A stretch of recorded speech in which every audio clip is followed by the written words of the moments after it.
আপোনালোকে চৰকাৰী ঘৰ লাভ কৰিলেনে বাৰু? যদিহে এতিয়ালৈকে আপোনালোকে চৰকাৰী ঘৰ লাভ কৰা নাই আৰু আপোনাৰ নাম লিষ্টত আহিছেনে নাই কেনেকৈ চেক কৰিব আপোনাৰ মোবাইলৰ পৰা অনলাইনৰ যোগেদি গোটেইখিনি এই ভিডিঅ'টোৰ জৰিয়তে মই আপোনালোকক দেখুৱাম। চ' ভিডিঅ'টো স্কিপ নকৰাকৈ সম্পূৰ্ণকৈ চাব। আৰু যিসকলে মোৰ এই চেনেলটোলৈ পোনপ্ৰথমবাৰ কাৰণে আহিছে তেওঁলোকক এটা বিশেষ অনুৰোধ, তেওঁলোকে আমাৰ এই চেনেলটো ছাবস্ক্ৰাইব কৰি ছাইডত থকা বেল আইকনটো প্ৰেছ কৰি দিব।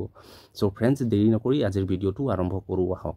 পোনপ্ৰথমতে ফ্ৰেণ্ডছ, আপোনালোকক এটা কথা মই জনাই থৈ দিওঁ, যিসকলে আগতে চৰকাৰী ঘৰ লাভ কৰিছিলে তেওঁলোকে জিঅ'টেক কৰোৱাৰ পিছত যি এমাউণ্ট একাউণ্টত পায় জিঅ'টেক ইঞ্জিনিয়াৰেহে কৰিছিলে। কিন্তু এই বছৰ 2025 চনত যদিহে আপোনালোকে চৰকাৰী ঘৰ লাভ কৰে তেতিয়াহ'লে যি আত্মসহায়ক গোট অৰ্থাৎ জীৱিকা সখী বাইদেউসকলে আপোনাৰ ঘৰখন জিঅ'টেক কৰিব। ঠিক আছে, জিঅ'টেক যদি জীৱিকা সখীয়ে নকৰে তেনে ক্ষেত্ৰত আপোনালোকে নিজাববীয়াকৈ নিজেও আপোনালোকে জিঅ'টেক কৰি চৰকাৰী ঘৰৰ যি অনুদান বা টকা এইটো একাউণ্টত আপোনালোকে লাভ কৰি নিজে বনাই ল'ব পাৰিব। চ' ফ্ৰেণ্ডছ, আপোনাৰ নাম 2025 বৰ্ষত যি 24 আৰু 25 বৰ্ষৰ যি প্ৰধানমন্ত্ৰী আৱাস যোজনাৰ লিষ্টত আপোনাৰ নাম আছেনে নাই তাৰ বাবে কেনেকৈ চেক কৰিব তাৰ কাৰণে মই এটা বিশেষ লিংক আপোনালোকৰ আগত মই শ্বেয়াৰ কৰিম, সেইটো আপোনালোকে মনত থৈ দিব। ইয়াতে আপোনালোকে দেখিবলৈ পাইছে PMAYG বুলি আছে, প্ৰধানমন্ত্ৰী আৱাস যোজনা গ্ৰামীণ .nic.in। এনেকুৱাকৈ আপোনালোকে মাৰিলে এইটো ৱেবছাইটত আহি যাব। ঠিক আছে, নতুবা আপোনালোকে মোৰ ভিডিঅ'ৰ ডিছক্ৰিপশ্যন বক্সত গৈ ইয়াৰ লিংক এটা পাই যাব, লিংকত ক্লিক কৰি আপোনালোকে এইটো ৱেবছাইটত আহি যাব। ঠিক আছে, ৱেবছাইটত অহাৰ পিছত আপোনালোকে কি কৰিব মই এটা এটা ষ্টেপত দেখুৱাই আছোঁ। একেবাৰে সহজ পদ্ধতিৰে আপোনালোকক দেখুৱাম যাতে সকলোৱে এই বস্তুটো নিজে চেক কৰি ল'ব পাৰিব। ঠিক আছে, চ' ফ্ৰেণ্ডছ, এইটো ৱেবছাইটত অহাৰ পিছত যদি আপোনালোকে মই দিয়া লিংকটো যদি আপোনালোকে ক্লিক কৰিব পৰা নাই বা খোল খোৱা নাই তেতিয়াহ'লে আপোনালোকে কি কৰিব, পোনপ্ৰথমতে যিকোনো ক্ৰোম ব্ৰাউজাৰত গৈ আপোনালোকে চাৰ্চ কৰিব PMAYG।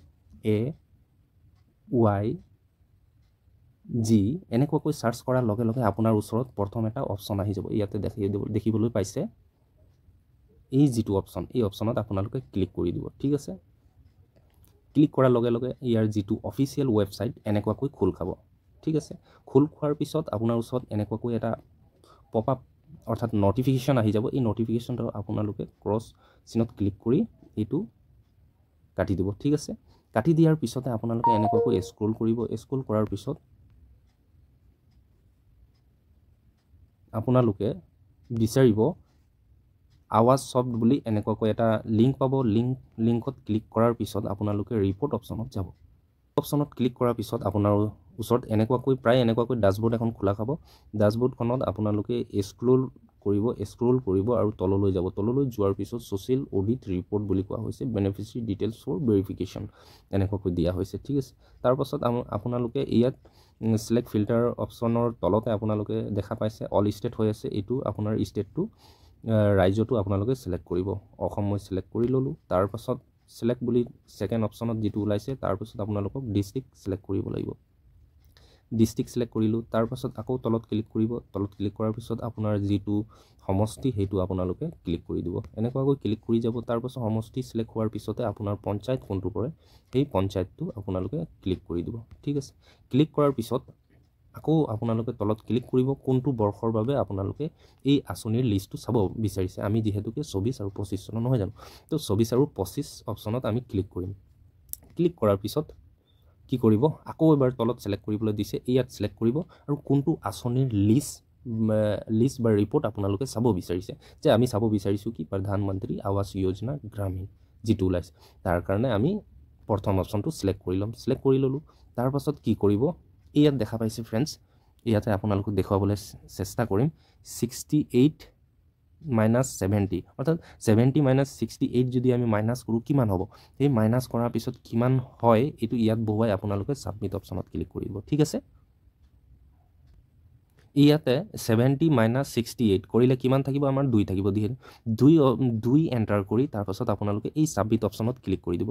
ছাবমিট অপশ্যন ক্লিক কৰাৰ লগে লগে আপোনাৰ ওচৰত যিটো ৰিপৰ্ট ডাছবৰ্ড আছে সেইটো খোল খাব। চৰি ফ্ৰেণ্ডছ, মোৰ ইয়াত ইনভেলিড কেপচা কোড বুলি আহিছে।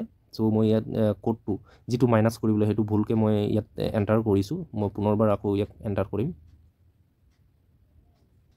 এনেকুৱাকৈ কেপচা কোড এণ্টাৰ কৰাৰ পিছত আপোনাৰ ওচৰত ড্যাশবোৰ্ডটো খোল খাব যিহেতুকে ফ্ৰেণ্ডছ এতিয়ালৈকে হয়তো ইয়াত কোনো ধৰণৰ ডাটা আপলোড কৰা নাই সেইকাৰণে ইয়াত ডাটা নট ফাউণ্ড বুলি আহিছে ৰুৰেল হাউচিং ৰিপৰ্ট বুলি কৈছে হাউচিং ৰিপৰ্টত কি আহিছে নো data found data not found বুলি আহিছে ঠিক আছে ফ্ৰেণ্ডছ যদিহে আপোনাৰ ডিষ্ট্ৰিক্টত ডাটা আপলোড কৰা হৈছে তেতিয়াহ'লে ইয়াত ডাটাটো ওলাই আহিব ঠিক আছে এনেকুৱাকৈ আপোনালোকে নিজৰ নামটো ইয়াত চাই ল'ব পাৰিব আপোনালোকে চৰকাৰী ঘৰ লাভ কৰিছে নাই আশা ৰাখিছোঁ ফ্ৰেণ্ডছ আপোনালোকে বুজি পালে চ' ফ্ৰেণ্ডছ আজিৰ মোৰ এই ভিডিঅ'টোত ইমানেই ধন্যবাদ